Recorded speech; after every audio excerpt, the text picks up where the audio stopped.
नमस्कार, good morning.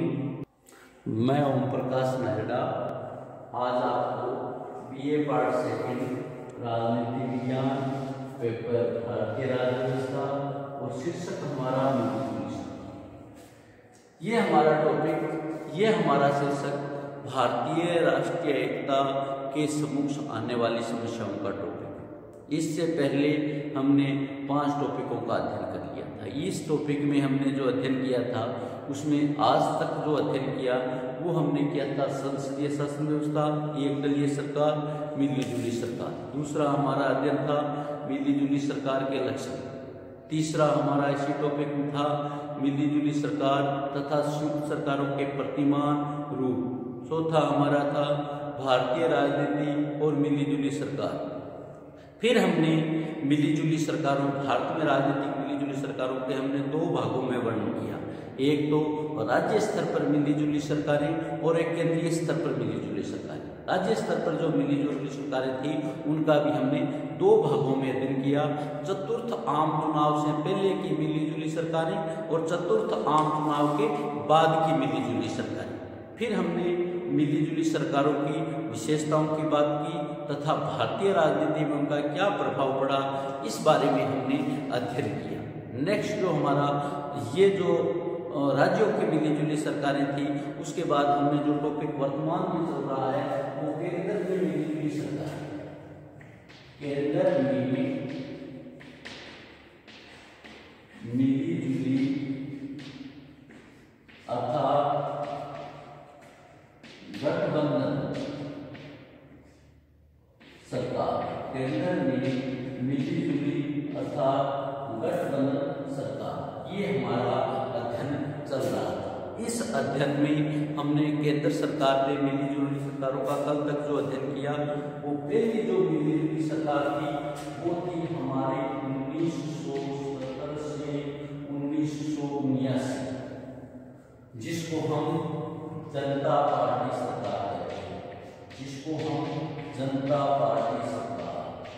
पहला जो हमारा था 1970 से 1979 में मिलीजुली सरकार। दूसरा इसी में हमारा टॉपिक चला था 1989 से 1990, 1989 से 1990 वीपी सिंह सरकार, वीपी सिंह सरकार, जिसको हम राष्ट्रीय मोर्चे की सरकार कहते हैं। तीसरा था 1990 से 1991 चंद्रशेखर सरकार, चंद्रशेखर सरकार। इसी प्रकार नेक्स्ट जो दौर चला 96 के बाद वो ऐसा दौर चला जिसमें हमने 1996 से 1997 तक, 1996 से 1997 तक हमने 3 सरकारें बनाई। 1996 से 1997 तक हमने 3 सरकारें बनाई। यानी चौथा जो हमारा काल था 1996 से 1997 मिलीजुली सरकार, मिलीजुली सरकार 1996 से 1997। इसमें हमारा 1996 में था अटल बिहारी वाजपेयी, अटल बिहारी वाजपेयी सरकार। और 1997 में हमारा था देवगौड़ा सरकार, देवगौड़ा सरकार। ये सरकारें अल्पकालीन सरकारें थी। और 1997 में ही 1996 में था देवगौड़ा सरकार, 1997 में गुजरात सरकार, गुजरात सरकार। यानी ये जो हमारा 13 महीने का समय था, इस 13 महीने के समय में 3 सरकारों का गठन किया गया। अब ये जो तीनों सरकारें थी, इन तीनों सरकारों की कुछ समानताएं थी। इनमें तीनों सरकारों में ये दोनों सरकारें अल्पकालीन सरकारें थी। इसमें कांग्रेस तथा मार्क्सवादी का बाहर से समर्थन था। द्वितीय, इन सरकारों निषेधात्मक आधार पर बनाई गई थी। हमने मिली जुली सरकारों के प्रतिमान में एक प्रतिमान निषेधात्मक आधार पर डाला। इन सरकारों का निषेधात्मक आधार था कि एक सरकार को सत्ता में आने से रोकना। तीसरा था, इन सरकारों में घोर विरोधी थे आपस में। इन सांप्रदायिकता का था, एक सांप्रदायिकता का विरोध था, एक धर्मनिरपेक्षता की रक्षा था। तीसरा, ये सरकारों में अनमेल गठबंधन थे, इनमें कोई मेल नहीं था। चौथा ये था, देवगौड़ा मंत्रिमंडल तथा गुजरात मंत्रिमंडल में सामूहिक उत्तरदायित्व के सिद्धांत का पालन नहीं किया। पांचवा, ये सारी सरकारें निरंतर दबाव में काम करने वाली थी। छठा, 96-96 की सरकार थी। 96-96 की जो मिली जुली सरकार थी, उनमें मंत्रिमंडल की सत्ता तथा प्रधानमंत्री को मुख्यमंत्री की संचालन समिति का नाम दिया। इस प्रकार ये जो सरकारें थी, ये जो सरकारें हमारी 11वीं लोकसभा तक बनी थी, 11वीं लोकसभा तक बनी थी। ये सारी की सारी सरकारें हमारी इन कई चीजों में समानता लिए हुए थी और समानता लिए हुई थी 11 लोकसभाओं में। अब हम करते हैं 12वीं लोकसभा। 12वीं लोकसभा, 12वीं लोकसभा, 12वीं लोकसभा 1998। 12वीं लोकसभा 1998, 12वीं लोकसभा 1998 तथा अटल बिहारी वाजपेयी के नेतृत्व में मिली जुली सरकार या गठबंधन की सरकार। 12वीं लोकसभा 1998 वाजपेयी जी की मिली जुली सरकार। 12वीं लोकसभा के चुनाव में विखंडित धनादेश बना, त्रिशंकु लोकसभा बनी। इसमें किसी भी दल को स्पष्ट बहुमत नहीं था। भाजपा 12वीं लोकसभा में सबसे बड़ा दल बना। चुनाव के बाद भाजपा के नेता अटल बिहारी वाजपेयी के नेतृत्व में मिली जुली सरकार का गठन हुआ। इसमें 18 दलों की सरकार थी, जिसमें 3 छोटे दल थे, तृणमूल कांग्रेस, तेलुगु देशम, राष्ट्रीय लोकदल। अतिरिक्त सरकार को बाहर से भी समर्थन प्राप्त था। इस सरकार के ऋणात्मक तथा धनात्मक दोनों ही पक्ष थे। मिली जुली सरकार के एक दल की तुलना में कमजोर होती है, और यह बात इस सरकार के संबंध में पूर्ण रूप से देखी गई।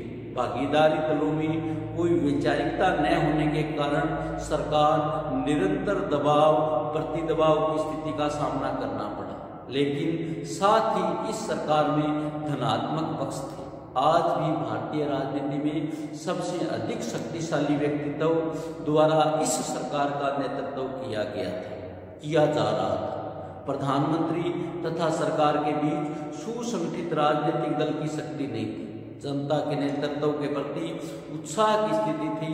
वाजपेयी सरकार जब अपने कार्यकाल का 1 वर्ष पूरा कर चुकी थी, तब यह लगने लगा था कि सरकार ने अपनी कमजोरियों को नियंत्रित कर लिया। यह सरकार एक सक्षम सरकार का परिचय देगी, लेकिन जब तेजी से घूमते राजनीतिक घटनाक्रम के कारण इस सरकार का पतन हो गया। वास्तव में यह सरकार अपनी महत्वपूर्ण उपलब्धियों के बावजूद एक कमजोर सरकार, दबाव सरकार और धमकियों के सामने झुकने वाली सरकार साबित हुई। घोषित रूप से सरकार का एक ही राष्ट्रीय एजेंडा था, लेकिन वास्तव में स्थिति कुछ अलग थी। सरकार ने भागीदारी तथा सरकार में समर्थन देने वाले राजनीतिक दलों का अपना एक निजी एजेंडा था। प्रत्येक की दृष्टि अपने राज्य में आगे आने वाले चुनावों पर लगी हुई थी। परिणामतः सरकार के भागीदार दलों ने निरंतर मतभेद और तनाव की स्थिति देखी गई। अप्रैल 1999 में इस सरकार का पतन हो गया। अप्रैल 1999 में यह सरकार सत्ता से गिर गई। इसके बाद 13वीं लोकसभा के चुनाव हुए। पुनः वाजपेयी जी के नेतृत्व में मिली सरकार। 13वीं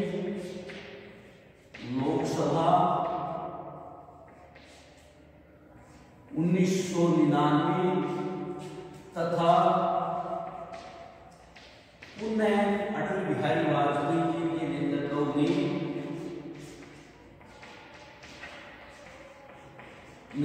में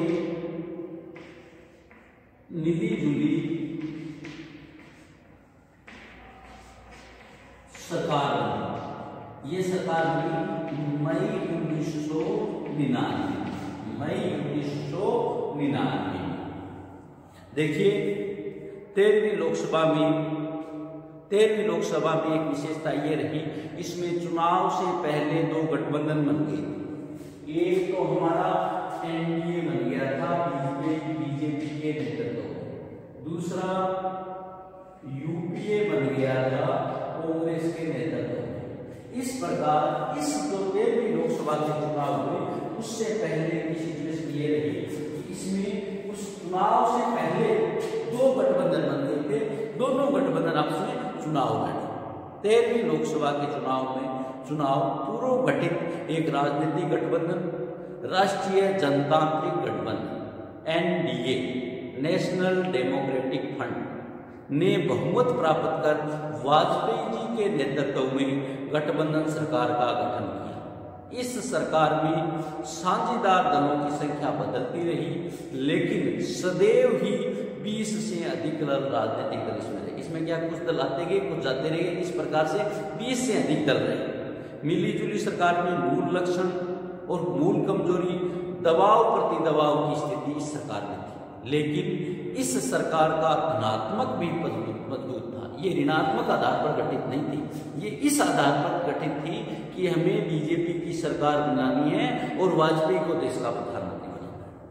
इसमें सबसे प्रमुख धनात्मक बिंदु था प्रधानमंत्री पद पर आसीन वाजपेयी जी का व्यक्तित्व। वाजपेयी जी उस समय भारतीय राजनीति में संपूर्ण देश में स्वीकार्य एकमात्र राजनीतिक नेता थे। अंतर्विरोध को निरंतर झेलते और सबको साथ लेकर चलने की अपूर्व क्षमता थी। वाजपेयी ने इस गठबंधन सरकार को देश की राजनीति के सामने कोई विकल्प नहीं था। यह सरकार केंद्र में अब तक गठित किसी भी गठबंधन की सरकार से सबसे अधिकतम स्थायित्व की सरकार दे पाई। यद्यपि 13वीं लोकसभा का कार्यकाल अक्टूबर 2004 में पूरा होना था, परंतु विभिन्न राज्यों के विधानसभा चुनाव को देखते हुए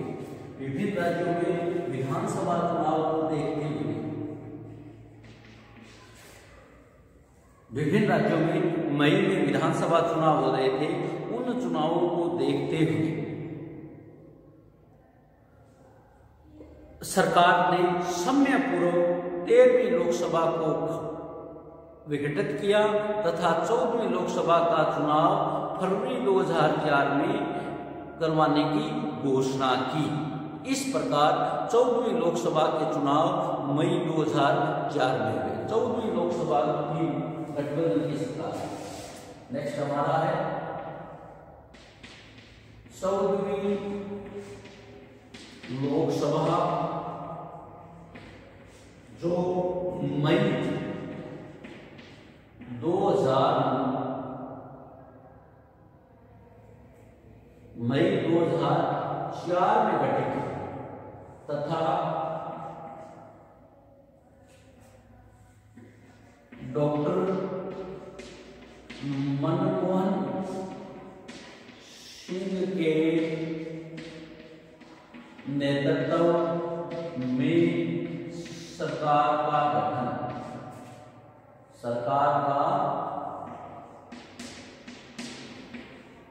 गठन 14वीं लोकसभा के चुनाव मई 2004 में। 14वीं लोकसभा के चुनाव मई 2004 में लोकसभा के एक दल के रूप में कांग्रेस तथा गठबंधन के रूप में कांग्रेस गठबंधन संख्या सबसे अधिक थी, जिसको हमने यूपीए नाम दिया। चुनाव परिणाम आने के तुरंत बाद वामपंथी गठबंधन ने स्पष्ट कर दिया कि सरकार के गठबंधन में कांग्रेस दल को समर्थन देगा। इस प्रकार कांग्रेस गठबंधन को लोकसभा में बहुमत प्राप्त हो गया। कांग्रेस द्वारा सोनिया गांधी जी की सर्वसम्मति से अपना नेता चुना गया, परंतु सोनिया गांधी ने कहा कि मेरी अंतरात्मा कहती है कि मैं प्रधानमंत्री पद स्वीकार न करूं। उन्होंने नेता पद के लिए डॉक्टर मनमोहन सिंह का नाम प्रस्तावित कर उन्हें नेता चुनवाया। समर्थक और सहयोगी दलों से समर्थन प्राप्त किया तथा 22 मई 2004 को डॉक्टर मनमोहन सिंह जी ने प्रधानमंत्री पद की शपथ ली। यह सरकार वामपंथियों के भारी समर्थन पर टिकी अल्पमत की सरकार थी। इस सरकार की सरकारें अपने मूल लक्षण अस्थायी होती है। यह सरकार अपने पूरे कार्यकाल पर बने रहने में सफल रही, लेकिन अनेक बार राजनीतिक अस्थिरता के वातावरण को जन्म दी। दूसरी जो सरकार बनी 15वीं लोकसभा के चुनाव, 15वीं लोकसभा मई 2009 तथा डॉक्टर मनमोहन सिंह के नेतृत्व में पुनः सरकार, ये भी गठबंधन की सरकार थी 2009 में। 2009 में यह सरकार थी, इसको यूपीए लीडर, यूपीए के नेता मनमोहन सिंह के नेतृत्व में बनी सरकार। 15वीं लोकसभा के चुनाव में 2009 में कांग्रेस अध्यक्ष सोनिया गांधी ने स्पष्ट रूप से घोषणा कर दी थी कि प्रधानमंत्री के पद के लिए हमारे उम्मीदवार डॉक्टर मनमोहन सिंह ही रहेंगे। चुनाव में कांग्रेस ने अपनी स्थिति में भारी सुधार किया। कांग्रेस ने अकेले 206 सीटें जीतकर अपनी तथा अपने गठबंधन को मजबूत स्थिति प्रदान की। 23 मई 2009 को डॉक्टर मनमोहन सिंह के नेतृत्व में यूपीए सरकार का गठन हुआ। इसी प्रकार नेक्स्ट जो हमारा था 16वीं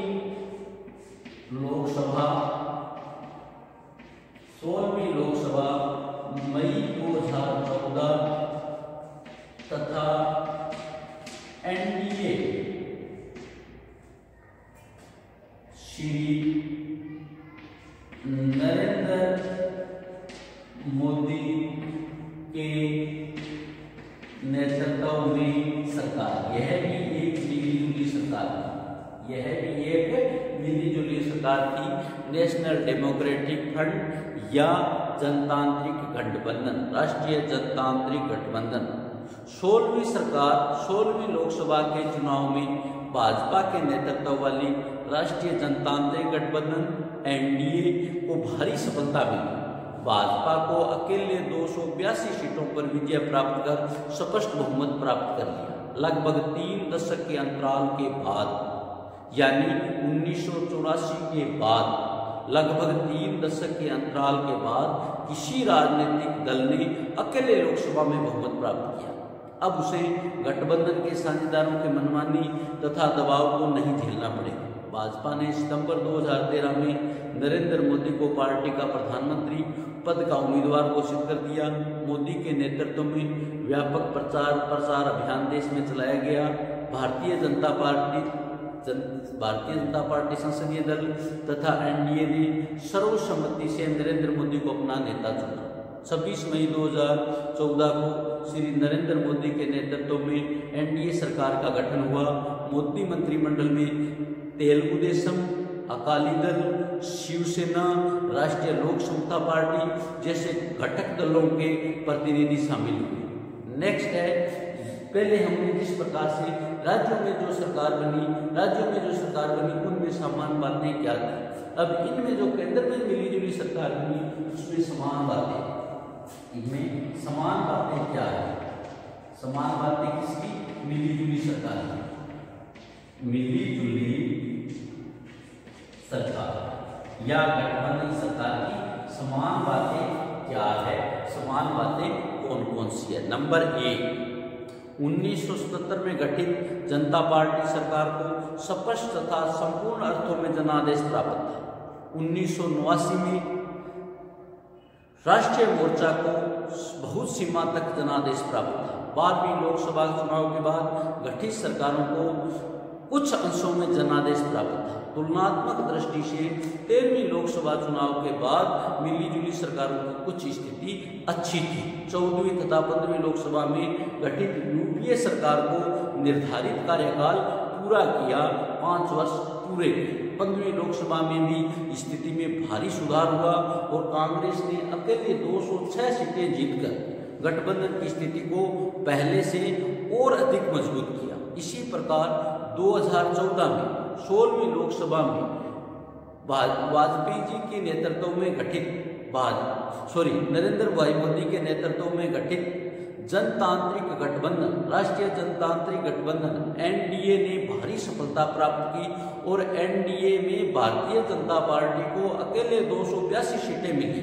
इस गठबंधन से इससे उन्हें गठबंधन में मनमानी नहीं झेलनी पड़ी, लेकिन अन्य मिलीजुली सरकारें गठित हुई।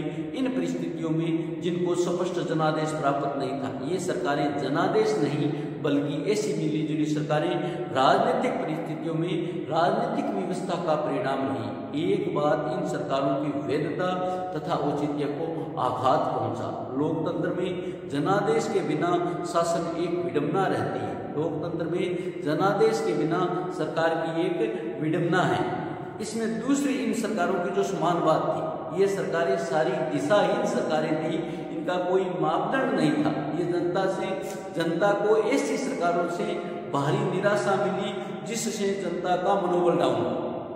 तीसरा, केंद्र में जो मिलीजुली सरकारें थी, ये सामूहिक उत्तरदायित्व का पालन नहीं किया। इसके कारण यह देखा गया कि इन सरकारों के भागीदार दलों को ऐसा अभ्यास नहीं था। चौथा, इस जो मिलीजुली सरकारें थी, इनमें सत्ता और संघर्ष से जुड़े व्यक्ति अमर्यादित ढंग से कार्य कर रहे थे।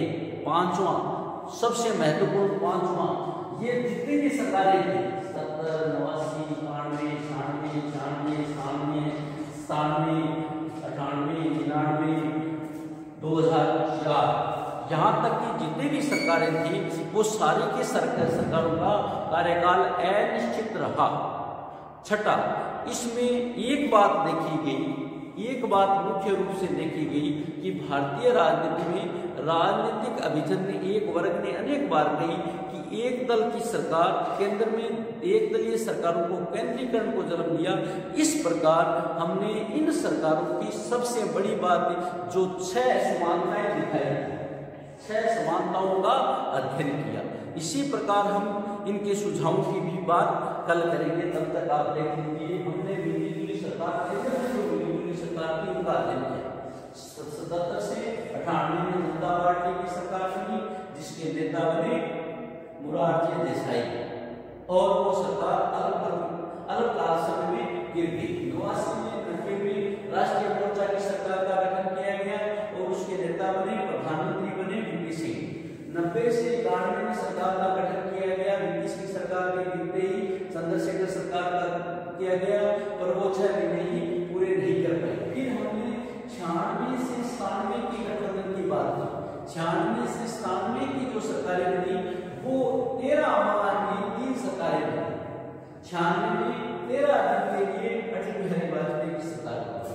फिर 96 में ही देवगौड़ा की सरकार बनी। 97 में गुजरात की सरकार बनी। इस प्रकार यह एक जो लोकसभा थी, 11वीं लोकसभा थी, 11वीं लोकसभा में 3 सरकारें बनाई गई और तीनों सरकारों में ही 13 महीने में धराशायी हो गई। 13 महीने में उनकी सरकारें गिर गई। फिर हमारा था 12वीं लोकसभा। 12वीं लोकसभा के चुनाव 1998 में हुए। वाजपेयी के नेतृत्व में मिलीजुली सरकार बनी। इस सरकार ने भी 13 महीने बाद अपना विश्वास खो दिया और सरकार गिर गई। फिर 13वीं लोकसभा की सरकार बनी 1999 में। पुनः अटल बिहारी वाजपेयी के नेतृत्व में मिलीजुली सरकार का गठन अक्टूबर 1999 में किया गया, किंतु ये सरकार ठीक से चल रही थी। पर 14वीं लोकसभा का चुनाव मई 14वीं लोकसभा अक्टूबर 2004 में पूर्ण हो रही थी। 13वीं, किंतु 14वीं लोकसभा का चुनाव समय पर इसलिए करवाए गए क्योंकि कुछ राज्यों में चुनाव होने थे, इसलिए 14वीं लोकसभा का चुनाव मई 2004 में हुए और 22 मई 2004 को मनमोहन सिंह के नेतृत्व में सरकार का गठन किया गया। इसी प्रकार 15वीं लोकसभा यूपीए गठबंधन की सरकार 2009 में बनी। 23 मई 2009 को डॉक्टर मनमोहन सिंह को पुनः प्रधानमंत्री पद की शपथ दिलाई गई। इसी प्रकार लोकसभा चुनाव 2014 में एनडीए नेतृत्व के नेता श्री नरेंद्र भाई मोदी को प्रधानमंत्री पद की शपथ दिलाई गई। इस सरकार की एक विशेषता रही, इसमें अकेले भाजपा को 282 सीटें मिली। इस प्रकार हमने समान बातें मिली-जुली सरकार का गठन किया, जिसमें 6 बातें समान थी, उनका हमने अध्ययन किया। थैंक यू, धन्यवाद। मिली-जुली सरकारों के सुझाव के बारे में हम कल अध्ययन करेंगे। कल तक पढ़ते रहिए।